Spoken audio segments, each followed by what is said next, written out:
ભગવાન તમે મને ક્યાં મોકલી? તમે આ બધા ચિત્ર દોર્યા, રંગ પૂરવાનું મારા આવ્યું. તમે તો ચિત્ર દોર દીધા, બધા સ્ત્રી પુરુષ ના બધા ચિત્ર દોર દીધા ભગવાને મોકલી દીધા ધરતીઓ પર. ધરતીઓ પર શંકર ભગવાન હારું ખોટું બધું કરે છે ને.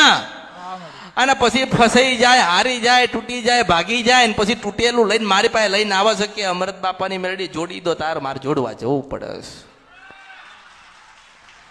ક્ષમા કરજો માં,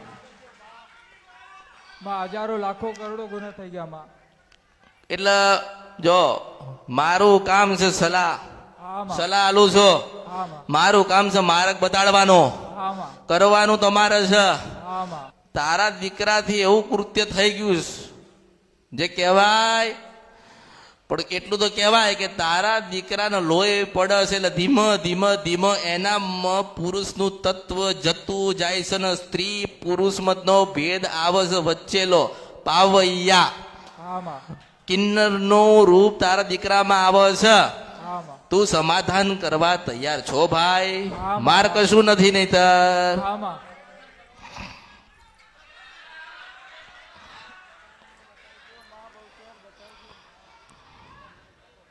ક્ષમા કરજો માં.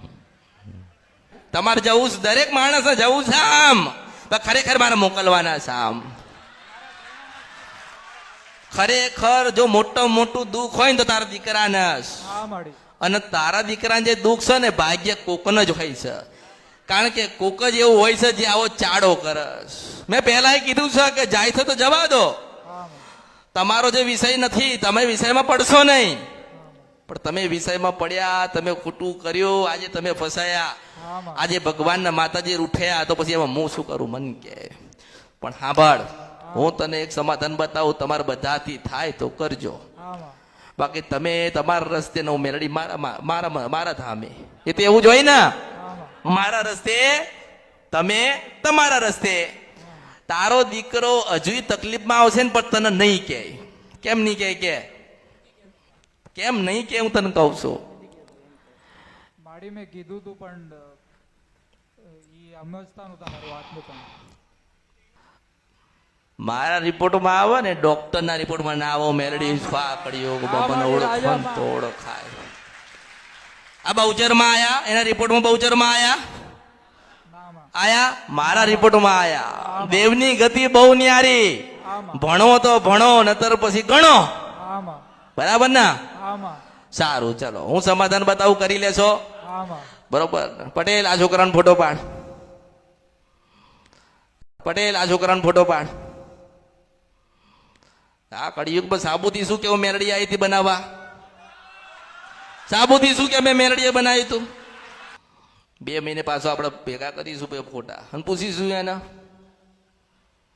સારું, જો સાંભળો, પરિવાર સાથે સંખલપુર જશે.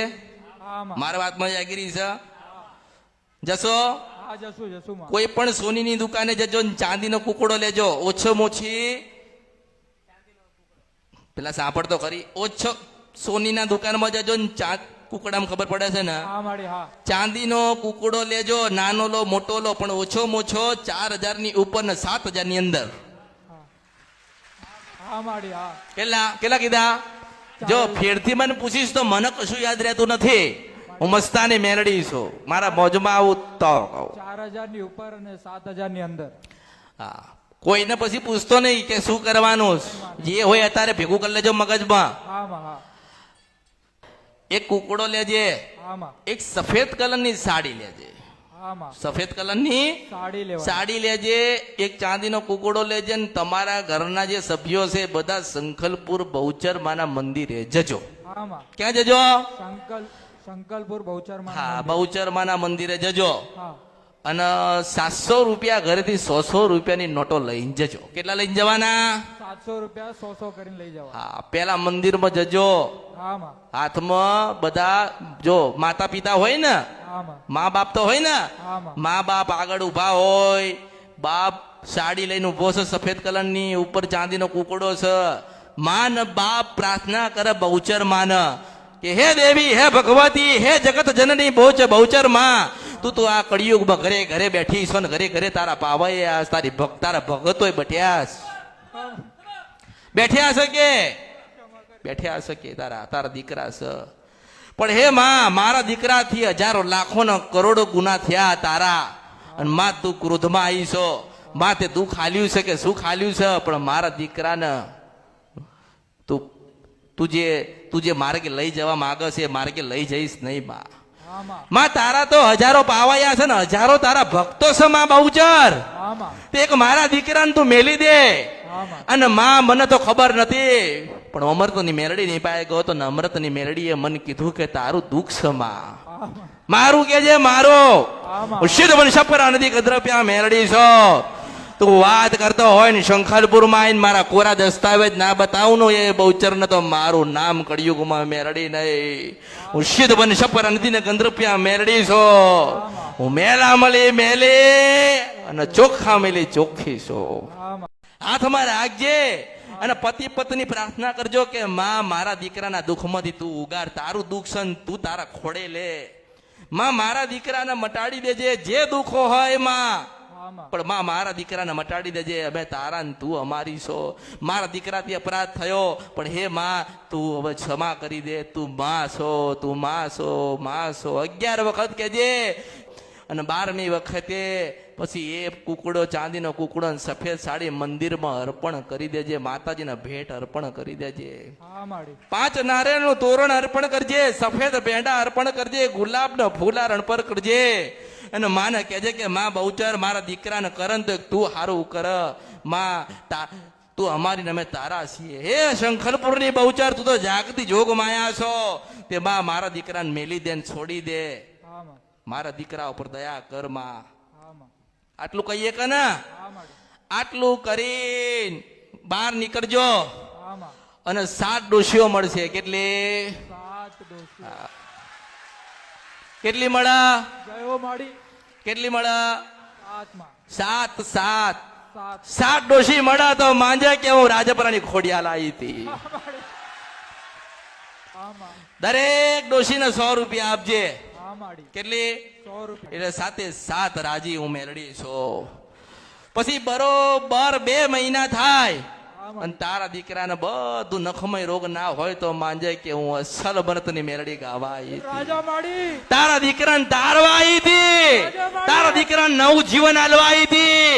તારો દીકરો પાવયો ના બની જાય ને તો પુરુષ એવો ને એવો બનાવવા આવી હતી. હું મેરડી હતી આ કળિયુગમાં. હું સિદ્ધ વંશપરા નદીના કદ્રપ્યા મેરડી હતી. તારો દીકરો પાવયો બની જાય તો કેટલી મોટી વાત કહેવાય. કેટલી મોટી વાત કહેવાય. પેલી બહુચર લઈ જાય કેટલી મોટી વાત કહેવાય. પણ બહુચર ની પાસે છોડાવું હોય ને તો અમરથી મેરડી જોઈએ. હું મેરડી છું આ કળિયુગમાં. આ તારો દીકરો તને વાત ના કરી શક્યો. કેમ ના કરી શક્યો? કે એને ખબર હતી કે મેરડી બધી જ વાત જાણતી હોય. હું હૃદયમાં પડેલી વાત જાણું છું. મેરડી છું એને ખબર હોય. બરાબર ને? હા માડી. તારા દીકરાને ખબર હતી કે માતાજી મારી વાત કરશે, મારો ગુનો ને ભૂલ ગોતીને આવશે. અને હું માને નથી કહી શકતો કે માતાજી મારામાંથી પુરુષ તત્વ જઈ રહ્યું તો માં તું હાચવી લે. માં હું કળિયુગમાં કોઈને મોં દેખાવા નહીં રહું. મારા મા બાપ શું કરશે? માં મારું ભવિષ્ય બગડી જશે. માં હું શું કરી જીવનમાં? અને જેમ જગડુસાનો વાણ તારો પેલી હર્ષિદ આવી હતી એ હું મેરડી ના તારી જાઉં તો મારું નામ મેરડી નહીં. હું 52 મહાણ મૂકીને આવેલી મેરડી છો. તારી પેઢી ના તારી નાખું તો મારું નામ મેલડી નહીં. મુસલમાન સફર નદીના કંદરફિયા મેલડી છો. આ કળિયુગમાં મારો કિરદાર કોઈ નિભાઈ ના કહું.